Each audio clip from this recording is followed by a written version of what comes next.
السلام علیکم ورحمۃ اللہ وبرکاتہ۔ حمید و مصلیًا اما بعد، محترم ناظرین، فرشتوں کی دعائیں لیجیے، اس موضوع کے تحت میں آج 8واں ایپیسوڈ لے کر کے حاضر ہوا ہوں۔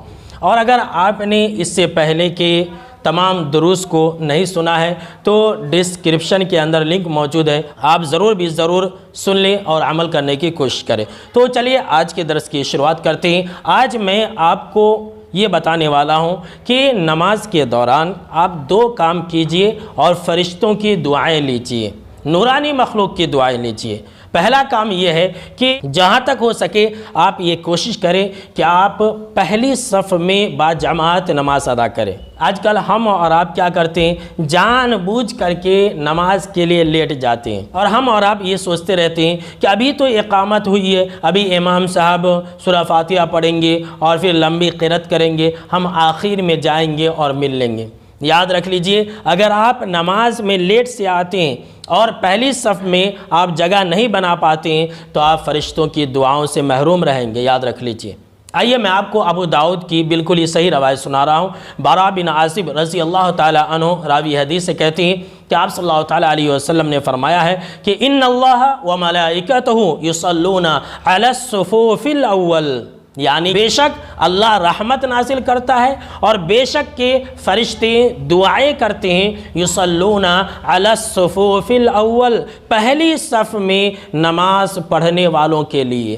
سبحان اللہ، کتنی عظیم فضیلت ہے۔ اور ہم اور آپ جان بوجھ کر کے پہلی صف سے پیچھے ہٹتے رہتے ہیں۔ ہم اور آپ کیا کرتے ہیں کہ پہلی صف میں جانا ہی نہیں چاہتے، بلکہ کتنے لوگوں کو دیکھا یہ گیا ہے کہ پہلی صف میں جگہ باقی رہتی ہے تو جان بوجھ کر کے پیچھے کھڑے ہو جاتے ہیں۔ اس کے بعد جو دوسرا عمل ہے جس کو انجام دینے سے، جس کو کرنے سے فرشتے آپ کے لیے رحمت کی دعا کریں گے، وہ ہے کہ ہم صف کے درمیان میں جگہ نہ چھوڑیں، پہلی صف کے اندر جگہ نہ چھوڑیں۔ بہت سارے لوگ ایسا کرتے ہیں کہ پہلی صف میں جگہ باقی رہتی ہے لیکن وہ جگہ چھوڑ کر کے دوسری صف میں کھڑے ہو جاتے ہیں۔ یاد رکھ لیں، جو صف کو ملائے گا اللہ اسے ملائے گا، اور جو صف کو نہیں ملائے گا، جو صف کو کاٹ دے گا، اللہ رب العالمین اسے اپنی رحمت سے دور کر دے گا۔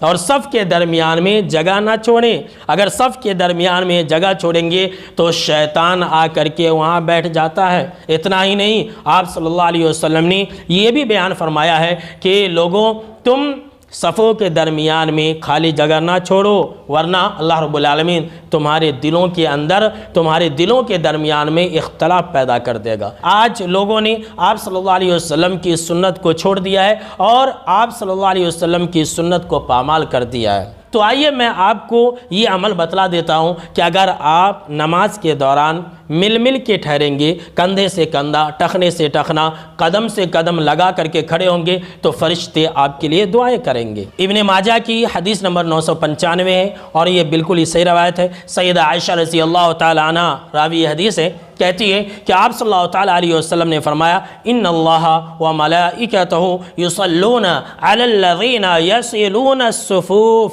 کہ بے شک کہ اللہ رب العالمین رحمتیں نازل کرتا ہے اور فرشتے ایسے لوگوں کے لیے رحمت کی اور برکت کی دعائیں کرتے رہتے ہیں جو لوگ الذین یصلون الصفوف، جو لوگ صفوں کو ملاتے ہیں۔ جی ہاں، صفوں کو ملاتے ہیں، مطلب یہی ہے جو میں نے آپ کو پہلے بتلایا ہے کہ صف کے درمیان میں خالی جگہ نہیں رکھتے ہیں۔ کتنی پیاری سی حدیث ہے محترم ناظرین، بڑے ہی خوش نصیب ہے وہ لوگ جو صفوں کو ملاتے ہیں، جو آپس میں مل کر کے کھڑے ہوتے ہیں، اور بڑے ہی بد نصیب ہے وہ لوگ جو صفوں کے درمیان میں خالی جگہ رکھ کر کے کھڑے ہوتے ہیں۔